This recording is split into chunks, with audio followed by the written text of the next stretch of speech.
le dernier jour, enfin, du calendrier de l'Avent. Je dis enfin parce que ça a été vraiment long et dur au bout d'un moment.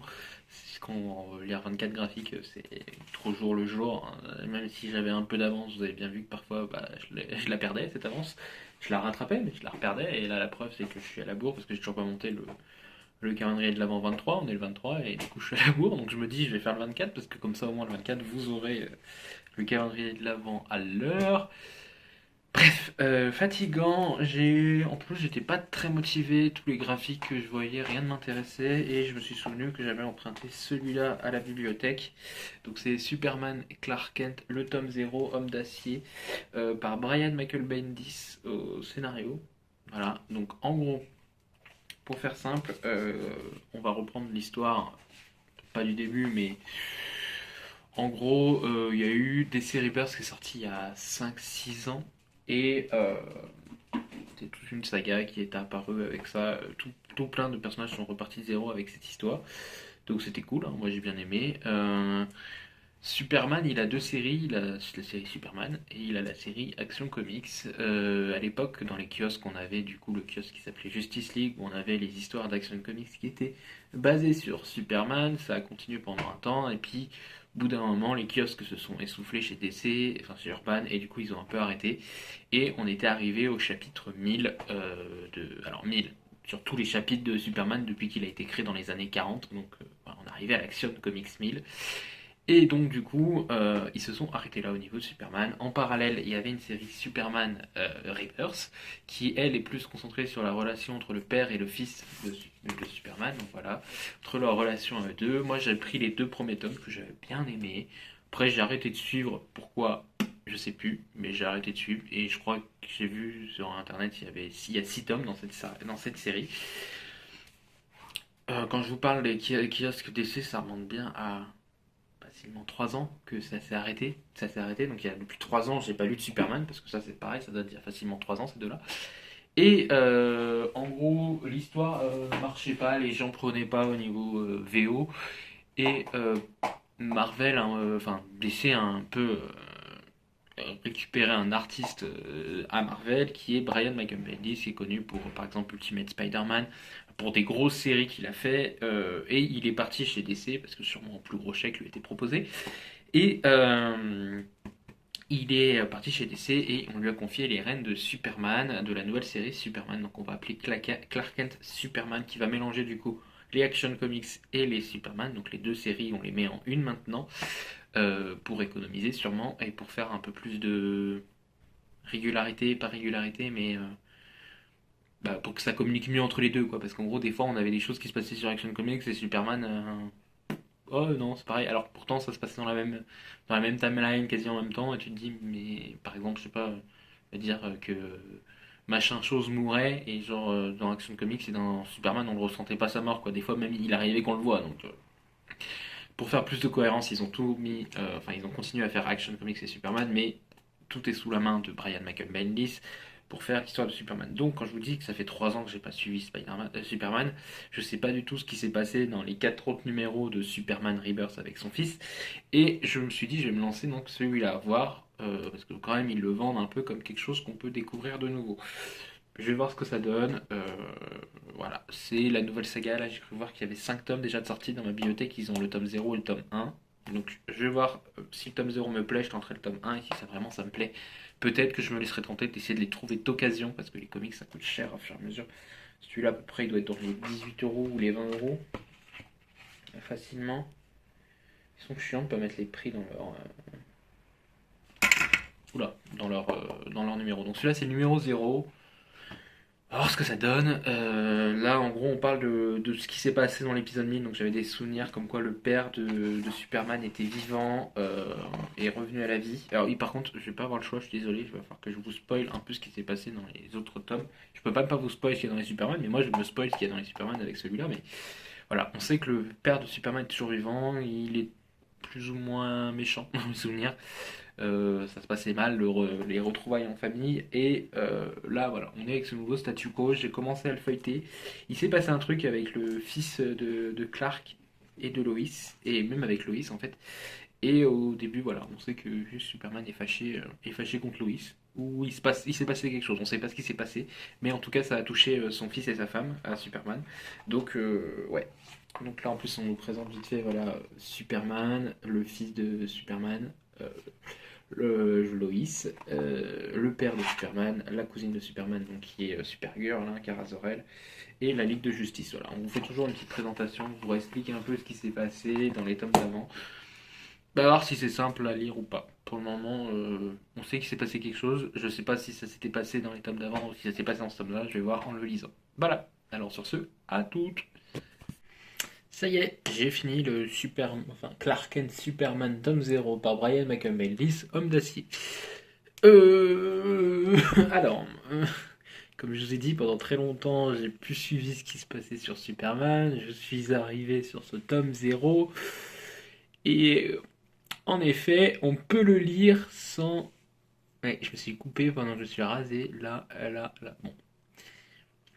En effet, on peut le lire sans avoir lu pas mal de numéros, même si certaines choses sont très bizarres, si je puis dire. Pour montrer un peu des dessins. En fait, ce qui est perturbant au niveau des dessins, c'est que parfois on a des dessins qui sont comme ça, qui sont super beaux. Et parfois, on a des dessins un peu plus moches. J'essaie de les trouver. J'étais vraiment en mode... genre comme ça déjà, la tête de Green Lantern de Hal Jordan. Bonjour. Qu'est-ce qu'on a? Ouais, des dessins comme ça aussi.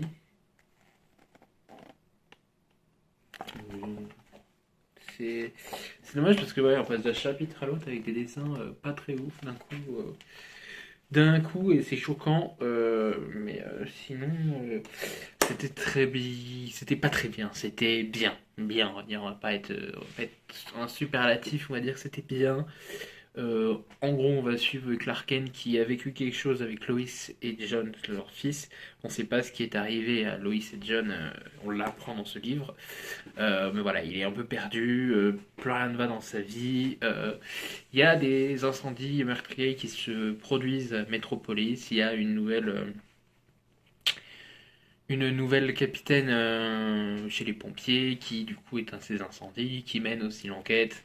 Et à côté, Superman va devoir affronter quelqu'un qui serait dû à l'explosion de Krypton. Voilà, donc on va suivre un peu cet adversaire, comment il l'intègre dans l'univers, Brian Michael Bendis et Superman. Ce que j'aime beaucoup avec Brian Michael Bendis, et que je sais que certains ne le supportent pas pour ça, c'est qu'il y a beaucoup de dialogues avec Brian Michael Bendis, mais c'est beaucoup de dialogues qui expliquent les choses. Donc du coup, pour quelqu'un qui débute, c'est vraiment un auteur que je conseille, c'est Brian Michael Bendis. Il aime bien expliquer, voilà. Bien expliquer son fil narratif, il aime bien, voilà. Donc ça fait que on comprend à peu près ce qui se passe, pourquoi, etc. Après, est-ce que c'est facile de conseiller celui-là pour commencer Superman? Oui et non. Oui, parce je pense qu'il sait qu'il va partir sur une grosse série et que du coup il donne pas tous les éléments dès le début. On n'est pas sur un reboot, on est sur un relaunch. La différence entre reboot et relaunch dans un comic, c'est que le reboot, on repart de zéro, voilà, on repart avec un nouveau statu quo, etc. Un relaunch, on remet juste les numéros à 1, mais on continue avec ce qui s'est passé avant. On se sert de ce qui s'est passé avant pour faire une histoire. Là, c'est ce qu'on a. C'est qu'en gros, on s'est servi on s'est servi de ce qui se passe avant pour faire quelque chose aujourd'hui en repartant de 1. En reprenant les numéros à 1. Là, 0. Mais ça commence par. En fait, c'est une mini-série qui s'appelle Man of Steel, donc l'homme d'acier. Et après, il repart de 1. C'est pour ça qu'on l'a dans le tome 0. Mais une mini-série qui va être essentielle pour la suite de l'histoire. Ce qui est sûr, c'est que moi, j'aime bien. J'ai bien aimé. Superman, c'est pas un super-héros que j'apprécie d'habitude. Je suis plus Team Batman que Team Superman. Je suis même plus Team Green Lantern que Batman et Superman. Mais c'est un personnage que j'apprécie, Superman. Je vous conseille plus quand même pour lire du Superman, de lire d'abord le comics qui s'appelle Lois et Clark. Je crois que c'est ça qui s'appelle Superman, Lois et Clark. Où Superman a un costume noir. et après de lire les Superman Rebirth que je vous ai montré, parce que là du coup on va vraiment suivre un fil narratif. Voilà. Moi c'était comme ça que j'avais commencé Superman et c'était très bien pour commencer à lire Superman. Mais là c'est pas ouf. C'est bien, mais pas pour commencer Superman. C'est du Bendis, voilà. Il faut, ou alors faut accepter d'être perdu. C'est ça. C'est un peu ça dans les comics quand vous vous lancez. Faut vous dire, je me lance dans un truc qui a là quasiment 70 ans, 80 ans, Superman, quasi 80 ans. Parce que Superman a été créé pendant la Seconde Guerre mondiale, je crois, ou dans les années 30. Enfin, à l'époque où il y a eu Staline et Hitler, parce que le premier comic de Superman, c'est Superman qui va récupérer Staline et Hitler pour les défoncer. Mais qui est le premier super-héros d'ailleurs, pour ceux qui veulent savoir, Superman. Mais voilà, faut que vous disiez, quand vous partez dans les comics, faut vous dire, je pars dans un truc qui a 80 ans. Alors, il y a des récits qui peuvent se lire tout seuls, il y a des machins, il y a des super-héros qui peuvent voilà, des récits sur les super-héros qui peuvent lire tout seuls. Vous avez un début, une fin. Tant que vous connaissez à peu près les personnages, ça peut aller. Et des comics, bah, et parfois il faut avoir lu d'autres numéros avant, même si on repart de zéro. Mais vous vous doutez bien que si ils vous le vendaient pour le numéro 300, vous l'achèteriez pas. Donc ils feront des numéros zéro qui conseillent parfois de commencer par là. Je suis pas sûr de commencer vraiment par là. Superman, comme je dis, vraiment, si vous voulez commencer, lisez Lois et Clark. Donc Superman est un costume noir. Je sais plus le nom exactement du comics, mais faut vraiment lire celui-là d'abord. Il vous met bien pour la suite après pour lire pour lire Superman Rebirth, qui du coup est là sur le fils de Superman, etc. Vous pouvez lire Superson en parallèle aussi, qui est plus pour enfants celle-là. Mais voilà, il y a de quoi faire à ce niveau-là.